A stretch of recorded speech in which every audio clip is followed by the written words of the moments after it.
오늘 요시야 왕에 대해서 좀 살펴보려고 합니다. 우리가 읽은 본문은 요시야 왕의 마지막 모습, 이제 무깃도에서 느고 왕, 바로의 왕 느고 왕과의 싸움에서 이제 그 사망한 이야기를 지금 기록을 하고 있습니다. 이때 당시에 그 중동의 패권은 그 아수르에서 이제 바벨론으로 넘어가고 있었던 시기입니다.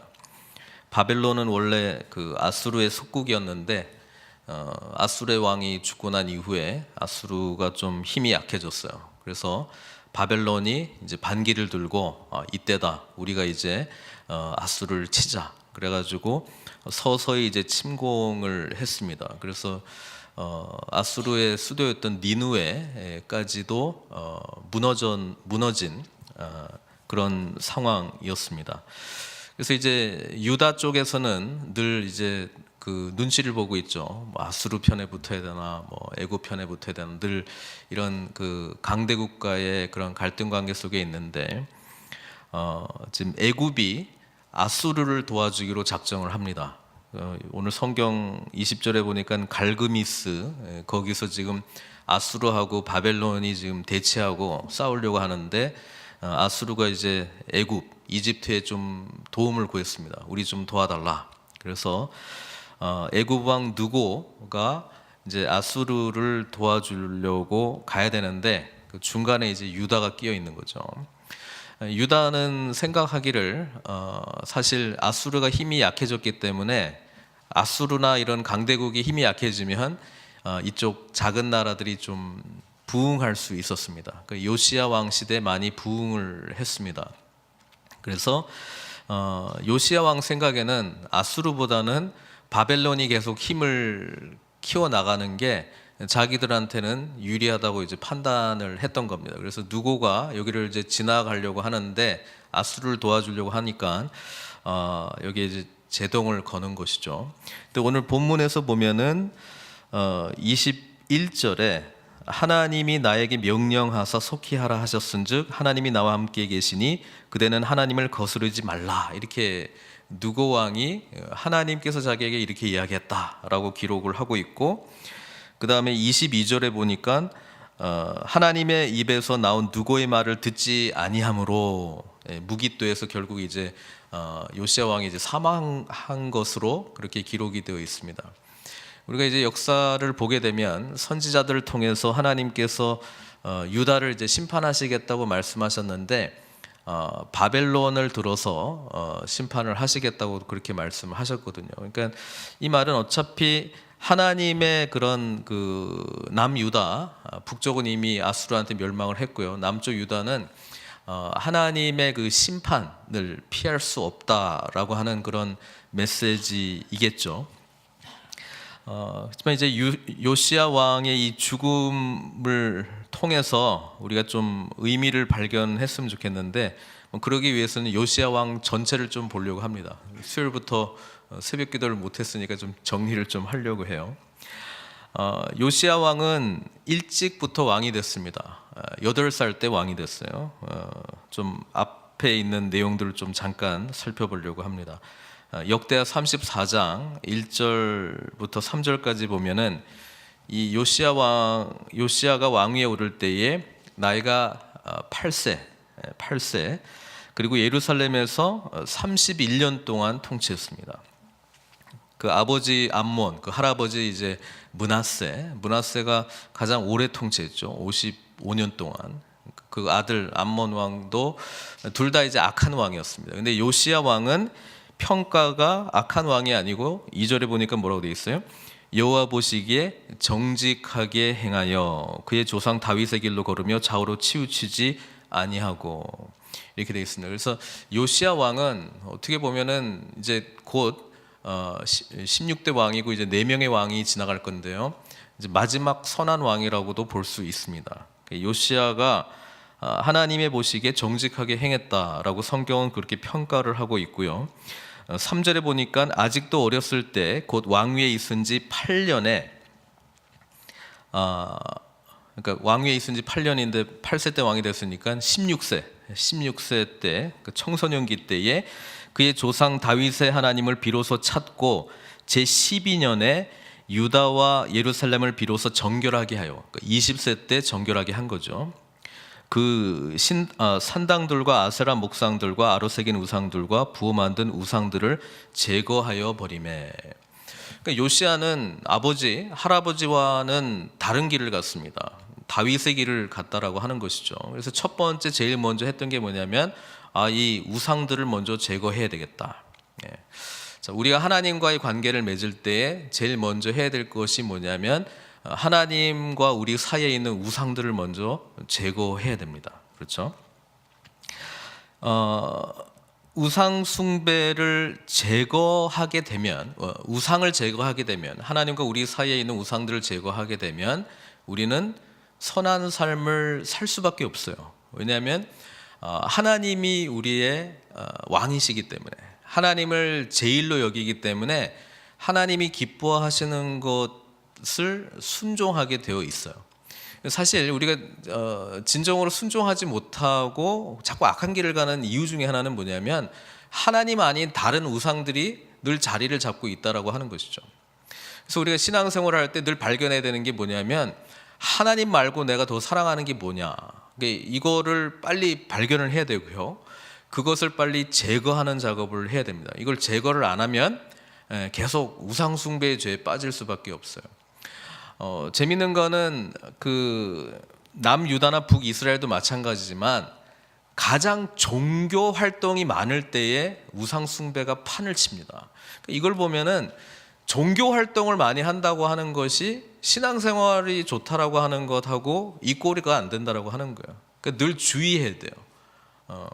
어거스틴이 신앙생활은 사랑의 재배열이라고 그렇게 말했는데, 우리가 하나님과의 신앙관계에서 내가 정말 뭘 사랑하는가, 그거를 냉정하게 살펴봐야 돼요. 그거를 잘 못 보면 이 우상 숭배의 패턴에서 나는 우상 숭배를 안 하고 있고 많은 종교 활동을 하고 있기 때문에 신앙이 좋다, 이렇게 그냥 착각할 수가 있습니다.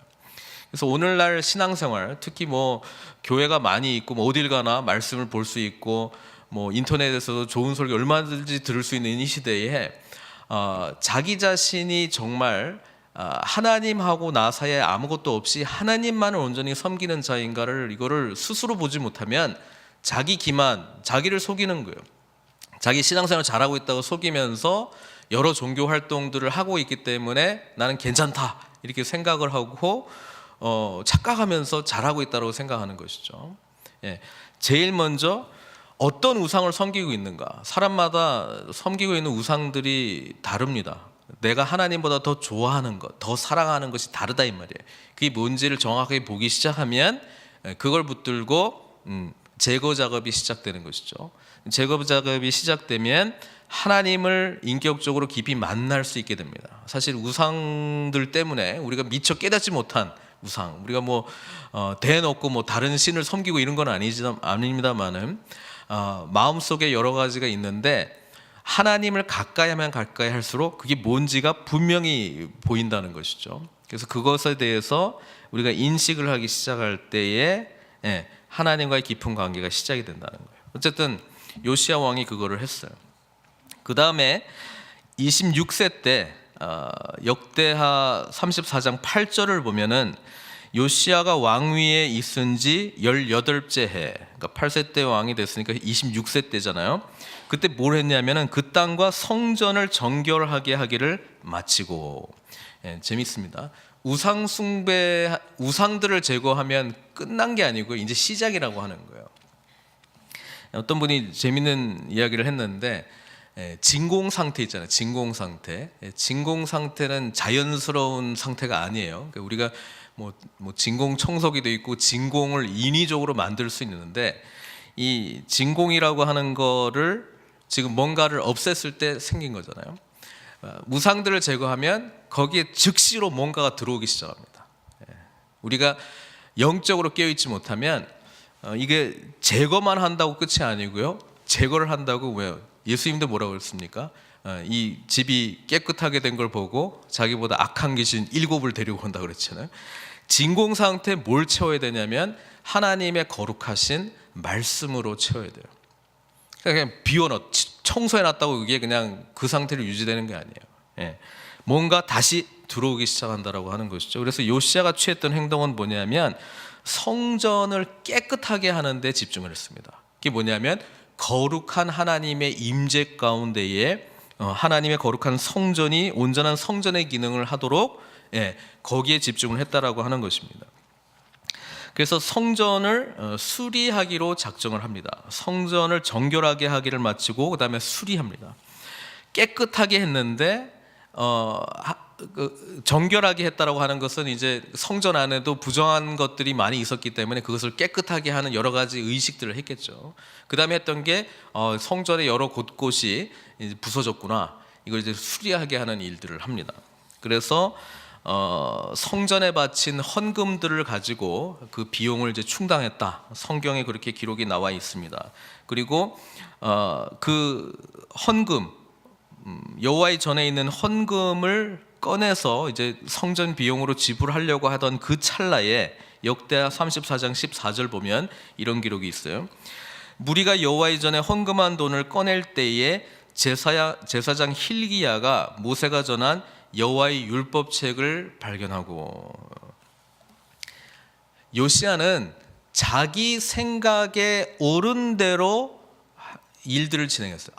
이거 보이는 우상, 너무 뻔한 우상이 들으니까 없애자. 그리고 보이는 성전, 이거 지금 거룩하게 만들어야 되니까 다시 깨끗하게 하고, 그 다음에 여기 뭐 금 간 것도 있고 무너진 것도 있으니까 다시 수리하자. 그렇게 하다가 말씀을 발견했어요. 자, 이게 굉장히 중요한 사건이 되죠. 왜냐하면 요시야가 그 모세오경을 처음 읽어봤어요. 처음 읽어봤어요. 그 전까지는 자기가 어떤 것대로 선한 일들을 했냐면 남이 그 주워 들은 거 가지고 한 거예요. 주워 들은 거 가지고 이게 맞을 것 같아 라고 하는 자기 생각에 최선을 가지고 했어요. 근데 헌금한 돈을 꺼낼 때에 이 율법책을 발견하고 요시야한테 이 율법책을 주니까 요시야가 이거를 읽습니다. 34장 18절에서 19절인데요. 서기관 사반이 또 왕에게 아뢰어 이르되 제사장 hil기야가 내게 책을 주더이다. 모세의 율법책이니까 모세오경. 사반이 왕 앞에서 그것을 읽음에 왕이 율법의 말씀을 듣자 곧 자기 옷을 찢더라, 이렇게 되어 있습니다. 이게 뭐냐면 하나님의 말씀의 기준에서 무엇이 옳고 그른가를 깨달은 거예요. 여러분, 우리가 신앙생활할 때요, 우리가 생각하기에 선하고 선하지 않은 게 있을 수 있어요. 주워 들은 것 때문에 그런 걸 알 수도 있어요. 근데 본격적으로 하나님의 말씀의 사람이 되지 않으면 진짜 선한 것과 악을 분별하지 못한다는 거예요. 말씀이 들려오니까 옷을 찢어요. 그동안에 요시야는 옷을 찢지는 않았습니다. 그냥 이거 잘못됐네, 이거 고쳐야 되겠다, 이거 뭔가 해야 되겠다, 이거는 아닌 것 같아, 이렇게 지금 하고 있다가 이 말씀이 들어오니까 자기들이 왜 이 모양 이 꼴이 됐는지, 이 나라 통째로 지금 엄청나게 하나님 앞에 범죄하고 있다라고 하는 것을 깨달았습니다. 이게 뭐예요? 죄에 대한 심각한 각성입니다.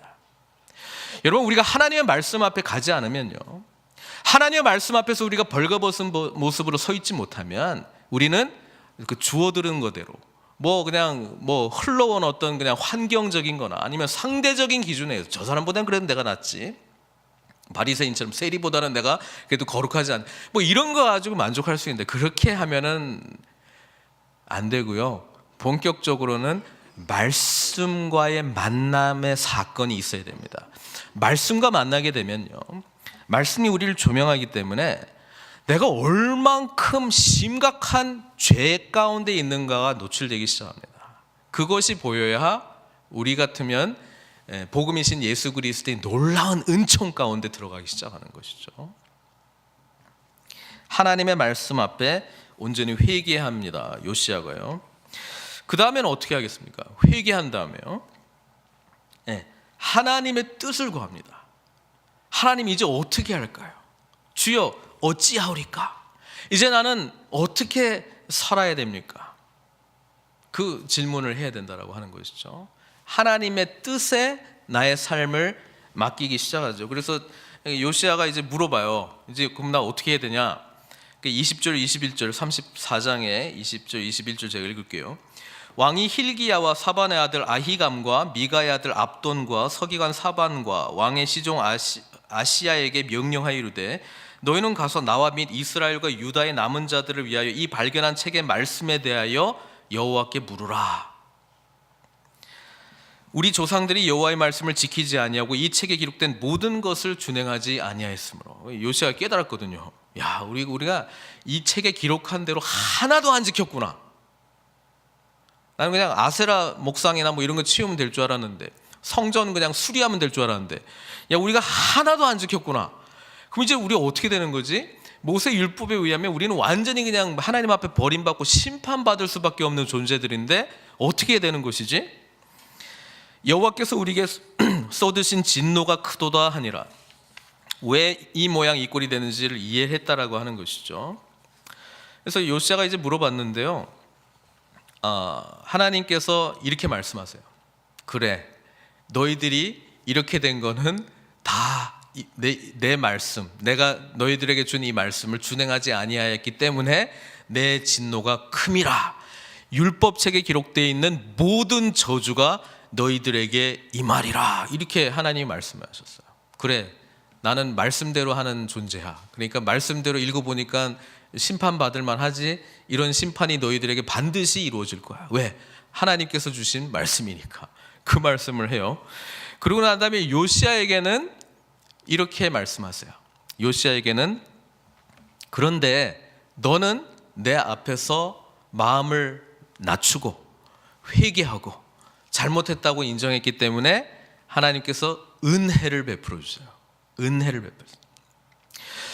여러분, 이게 복음이죠. 회개하면 살려주시는 거예요. 돌이키면 살려주시는 게 우리 하나님의 은혜입니다. 심판은 어쩔 수 없이 받아야 되는 것인데 아담이 타락한 이후에 모든 인류는 죄 가운데 있습니다. 그래서 마땅히 심판받을 수밖에 없고요. 이 죄에 대한 심판은 결국 죽음, 사망이거든요.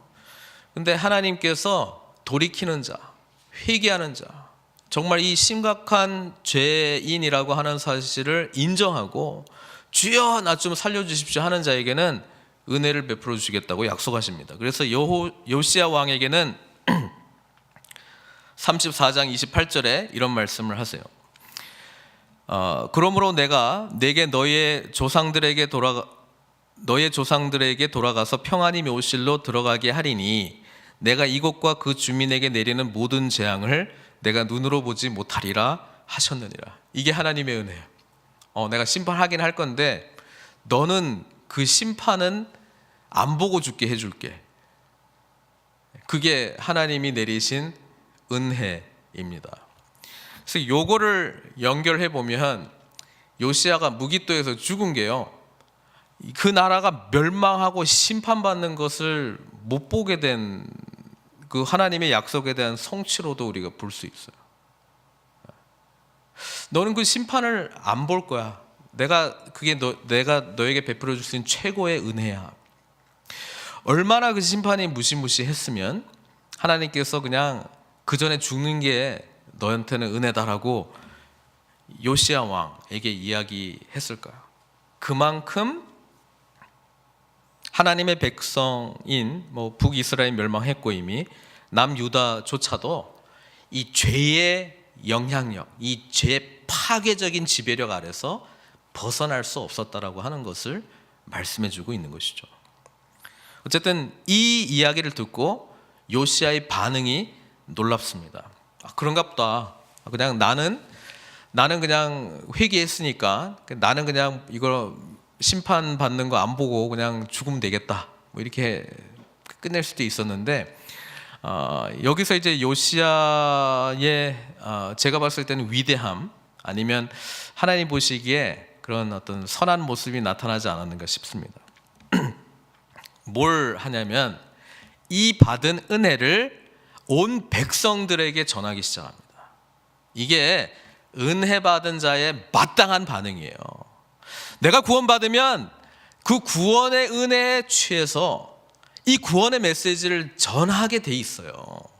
정말 확실하게 이것이 사실이라면 전할 수밖에 없어요. 얼마나 감격스럽겠습니까? 그래서 제일 먼저 하는 게 뭐냐면요, 34장 30절 31절에 보면은 모든 백성, 보세요, 여호와의 전에 올라가며 유다 모든 사람과 예루살렘 주민들과 제사장들과 레위 사람들과 모든 백성이 노소를 막론하고 다 함께한지라 왕의 여호와의 전 안에서 발견한 언약책의 모든 말씀을 읽어 무리의 귀에 들려주고, 이렇게 되어 있습니다. 하나님의 말씀을 전하는 증거자로 바뀝니다.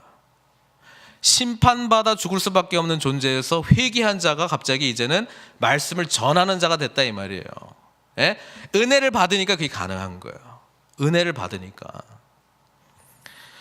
들려주고, 왕이 자기 처소에 서서 여호와 앞에서 언약을 세우되 마음을 다하고 목숨을 다하여 여호와를 순종하고 그의 계명과 법도와 율례를 지켜 이 책에 기록된 언약의 말씀을 이루리라, 이렇게 이야기합니다. 그래서 뭐냐면 공동체적인 언약 갱신을 해요. 우리가 하나님의 말씀으로 다시 돌아가야 됩니다. 여러분, 제발 하나님의 말씀을 들으십시오. 처음부터 끝까지 다 읽어줍니다. 우리 1년 동안 성경 통독했듯이 그냥 이 말씀을 그냥 생으로 그냥 가르쳐 줍니다. 그러면서 이 말씀 앞에 우리가 납작 엎드려야 됩니다. 하나님의 말씀의 백성으로 살겠다고 결심합시다, 이거 이야기하는 거예요. 왜냐하면 그거 하지 않으면 다른 구원의 방법이 없다는 것을 깨달았어요. 우리 1년 동안 성경 통독하고 있는데요, 성경은 다 예수님에 대한 이야기예요. 살아있는 예수님을 우리가 만나야 돼요. 살아있는 예수님 만난다는 게 뭡니까? 죄인인 우리가 예수님을 만나는 사건 아닙니까? 회개하게 돼 있어요. 은혜 받게 돼 있어요. 그 다음에 반응이 나오게 돼 있어요. 뭐 한 번 읽으면 끝입니까? 그게 아니고요. 이 말씀을 정말 제대로 알지 못하는 자에게, 주님을 만나지 못한 자에게 내가 전해야 되겠다. 그게 요시야의 반응이었다니까요. 여기에서 영적 리더십이 나오는 거예요. 뭐 혼자 잘 믿고 그냥 구원받은 차원에서 끝난 게 아니라 정말 하나님의 놀라운 은혜를 깨달았다면, 그리고 이 생명의 말씀이 어떻게 영향을 미칠지를 알고 있다면, 그리고 살아계신 하나님의 통치가 어떤 것인지 진정으로 알고 있다면, 이 생명의 말씀 내가 혼자 간직할 수가 없어요. 전한다, 이 말이에요. 전한다, 이 말이에요.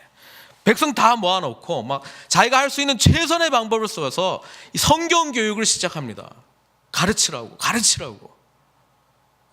그래서 제사장들 보내면서 막 성경 교육 시키고 깨닫게 하고 율법의 말씀이 뭔지를 알게 하고, 그다음에 이거 하기 전에 나 약속해, 다 같이 약속해, 하나님의 말씀대로 살기로 다 같이 약속해, 이거 하는 거거든요. 지금 온 백성 모아놓고. 그래서 역대하 34장 32절에요, 예루살렘과 베냐민에 있는 자들이 다 여기에 참여하게 하며 예루살렘 주민이 하나님 곧 그의 조상들의 하나님의 언약을 따르니라, 이렇게 되어 있습니다. 그렇게 하겠다고 합니다. 물론 구약은요, 이 언약 갱신을 몇 번 했는지 몰라요. 느헤미야 때도 하고 뭐 하여튼 몇 번 해요. 그런데도 회복, 돌이키는 방법을 생각해 보면 그렇게밖에 할 수 없어요. 근데 우리는 알잖아요. 구약에서 뭐 해도 조금 시간 지나니까 또 다시 죄 가운데 있더라. 그만큼 죄가 파괴력이 있는 거예요. 죄의 권세, 이게 엄청나게 센 거예요. 인간이 이길 수가 없어요. 그래서 예수님이 오신 거잖아요. 우리는 복음의 시대, 예수님이 오셔서 해결해 줬잖아요. 그리고 우리가 알고 있듯이 그거 이야기하기 전에, 언약에 대한 이야기를 하기 전에 언약에 대한 이야기 하겠습니다. 예레미야 선지자, 오늘도 보니까는 예레미야가 요시야를 위해서 애가를 지었다고 그 오늘 본문 25절에 나왔잖아요. 그러니까 예레미야가 이 시대에 살고 있었어요. 예레미야가 예언을 한 게 있어요. 그 예언의 말씀 중에 새 언약.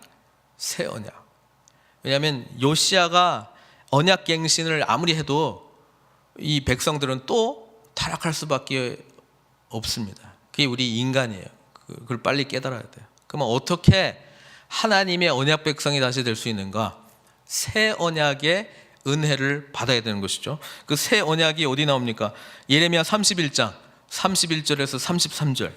이거는 반드시 늘 구약을 볼 수 있는 중요한 키 말씀이죠. 여호와의 말씀이니라. 보라, 날이 이르리니 내가 이스라엘 집과 유다 집에 새 언약을 맺으리라. 이미 멸망한 이스라엘 집하고 지금 남아있는 유다 집하고 새 언약을 맺을 거래요. 그 언약이 뭐예요? 내가 그들의 조상들의 손을 잡고 애굽 땅에서 인도하여 내던 날에 맺은 것과 같이 아니할 것은 내가 그들의 남편이 되었어도 그들이 내 언약을 깨뜨렸음이라. 여호와의 말씀이니라. 그러나 그날 후에 내가 이스라엘 집과 맺을 언약은 이러하니 곧 내가 나의 법을 그들의 속에 두며 그들의 마음에 기록하여 나는 그들의 하나님이 되고 그들은 내 백성이 될 것이라. 여호와의 말씀이니라. 자, 이 약속, 이 새 언약의 성취가 예수님을 통해서 되는 거예요. 그래서 예수님의 복음은 뭐냐면 우리를 아예 새 피조물로 만들어 줄게, 새 마음을 줄게, 부드러운 마음을 줄게, 그리고 내 말씀이 너의 심장 가운데 꽂혀서 그냥 말씀대로 살아갈 수 있도록 내가 그 안에 그냥 들어가 있을게. 그게 예수 그리스도의 임마누엘 하나님의 축복 아닙니까? 우리와 하는 내주하시는 하나님, 성령께서 우리와 함께 하시는 것 아닙니까? 그게 복음 시대에 살아가는 우리들이 받은 축복이에요. 근데 여전히 이것을 구약적 접근으로 살아가려고 하는 사람도 있어요. 그러니까 지키려고, 내가 지켜야지 해가지고 하려고 하는 사람도 있어요. 복음의 은혜 속에서 하나님께서 지켜지도록 하는 은혜를 경험하지 못한 방법입니다. 이게 율법주의로 빠질 가능성이 있고요. 뭐 노력하지 말라 이 이야기가 아니에요. 노력은 해야 돼요.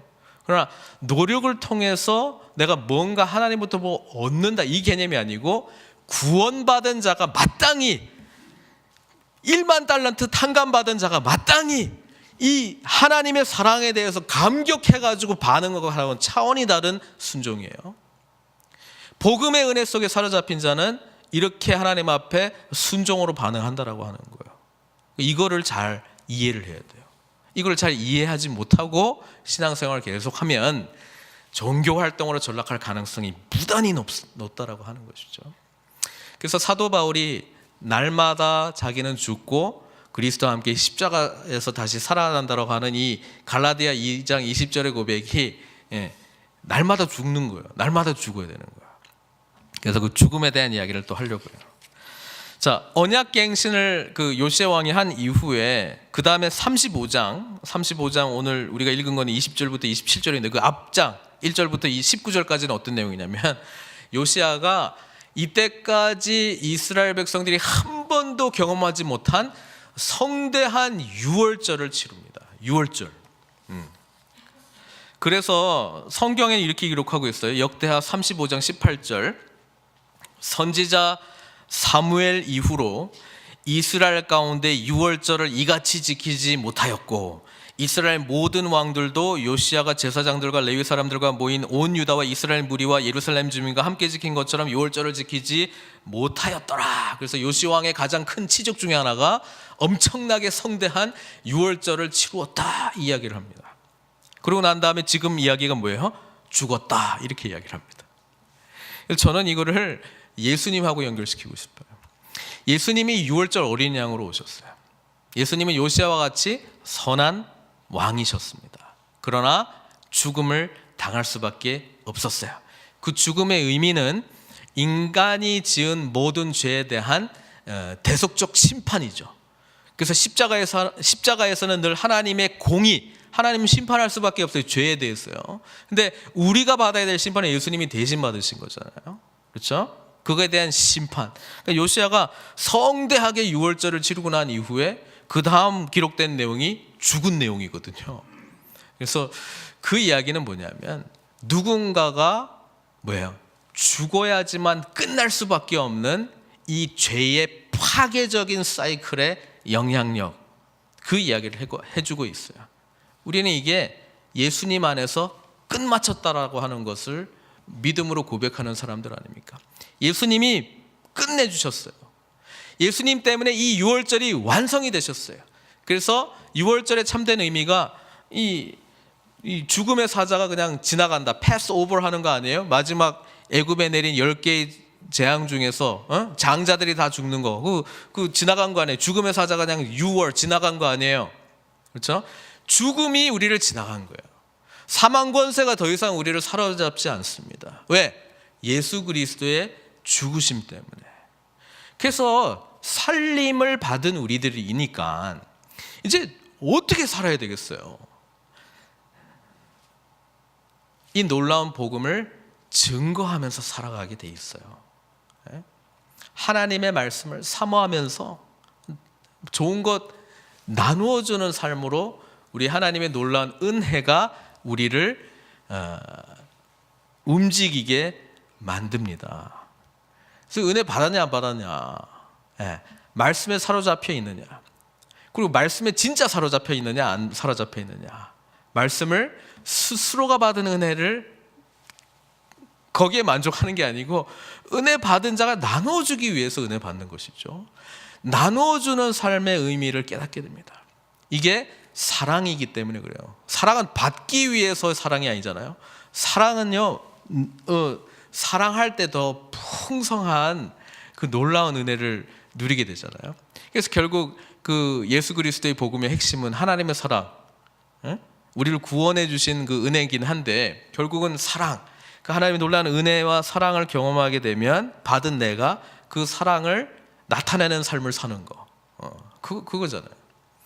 그러니까 주님의 복음의 은혜 가운데 사로잡히게 될 때 구약은 요시아의 어떻게 보면 허망한 죽음으로 끝난 듯 하지만 사실 이것이 예수 그리스도께서 선한 의인이신 왕이신 분이 이 심판에 대한 온전한 심판을 받으시고 그것으로 말미암아 우리가 구원의 은혜를 누리게 되었다면 이제는 우리는 새로운 가치관과 새로운 시대를 살아가야 되지 않겠습니까?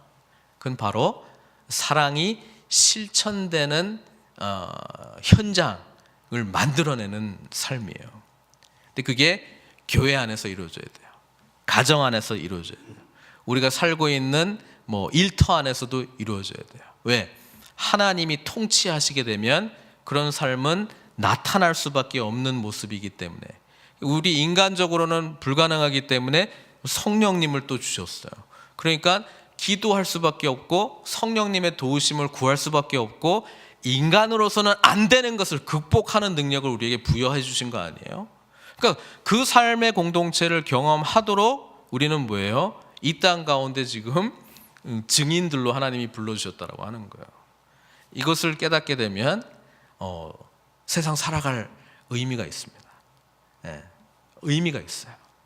그냥 의미가 아니고 세상이 줄 수 있는 의미가 아니고 그 정도 수준이 아니고요.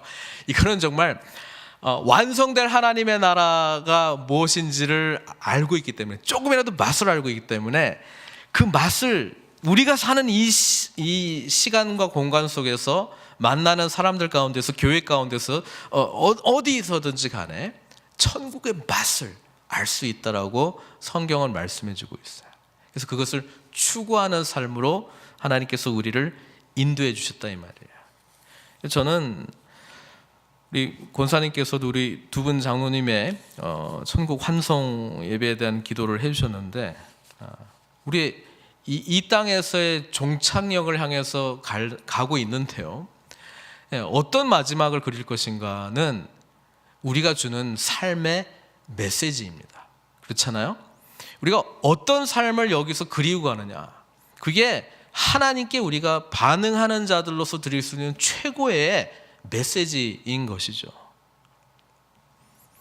바라기는 예수님께서 보여주셨던 메시지, 사랑과 은혜의 메시지잖아요. 그 메시지를 우리의 삶의 현장 곳곳에서 보여드리시기를 위하여 오늘 이 요시야 왕의 삶, 구약적인 의미에서는 미완, 그러나 신약적인 의미에서는 예수 그리스도 안에서 완전히 이루어져야 될 삶, 그것을 향해서 함께 나아가시기를 부탁드립니다. 한 번 더 정리하자면, 요시야 왕이 우상들을 먼저 제거를 하고 성전의 거룩함과 성전을 수리하는 것을 통해서 하나님의 생명의 말씀을 발견하고 그 말씀 앞에 온전히 반응하기 시작하는데, 첫 번째 반응이 하나님의 말씀 앞에 나는 죄인입니다라고 하는 옷을 찢는 회개, 그 다음에 그 하나님으로부터 뜻을 구하고 하나님께서 주신 메시지가 결국 심판 넘어 은혜의 회복이잖아요. 근데 요시야가 그 은혜를 경험하니까 결국 이 메시지를 모든 사람 공동체에게 전하는 자로 그렇게 이제 나가고 있는 모습을 보면서 예수님 안에 있는 우리는 요시야가 경험한 모든 삶을 사실 경험했고 경험하고 있는 삶이에요. 그래서 하나님이 우리를 어떤 삶으로 인도하고 계신지 그것을 묻고 복음 안에서 정말 살아있는 증인으로 살아갈 수 있도록 우리 성령님의 도우심을 구하시는 저와 여러분들 되시길 주님의 이름으로 축원드립니다. 함께 기도하겠습니다. 요시야의 삶 전체를 봤습니다. 오늘 우리가 읽었던 것은 허망한 요시야의 죽음 같지만 사실 좀 생각해 보면 앞에 6월절의 성대함 다음에 나온 죽음이기 때문에 결국 앞으로 오실 진정한 왕이신 예수님께서 우리를 위해서 행하신 놀라운 일들을 우리가 기억해야 될 줄 믿습니다. 오늘 그 복음의 놀라운 축복을 주신 주님, 그 은혜 안에서 복음을 받은 자로서 살아가겠나이다. 함께 새 언약을 받은 자로서 우리가 함께 반응하겠습니다. 이 고백으로 우리 하나님께 좀 기도하는 시간 갖도록 하겠습니다. 같이 기도하시겠습니다. 사랑의 하나님 아버지 감사합니다. 요시야 왕의 삶을 통해서 복음 안에서 어떤 삶으로 주님께서 우리를 인도하셨고 변화된 삶을 허락하셨는가 다시 한번 생각하게 됩니다. 우리의 우상들을 제거하여 주시고 말씀이 살아 늘 우리 심령 가운데 역사하게 해주셔서 아버지 하나님 말씀 앞에 온전한 자로 예수 그리스도의 피 흘림의 은혜로 말미암아 속죄함을 받고 구원함을 받고 하나님의 자녀된 자로서 살아갈 수 있도록 은총 베풀어 주시옵기를 간절히 원합니다. 나 혼자 구원받은 그런 작은 의미의 복음에 머물러 있지 아니하고 이제 아버지 하나님 이 복음을 증거하는 삶의 메시지로 증거하는 자로 주님께서 우리 한 사람 한 사람 사용하여 주셔서 아버지 하나님 나라의 완성을 향해서 우리가 기대하며 소망하지만 아버지 하나님 이 땅 가운데 주님 천국의 맛을 누리며 살아갈 수 있는 복된 삶으로 또한 인도하여 주시옵소서. 모든 것 주님께 의탁드리옵고 예수님의 귀하신 이름으로 기도드리옵나이다.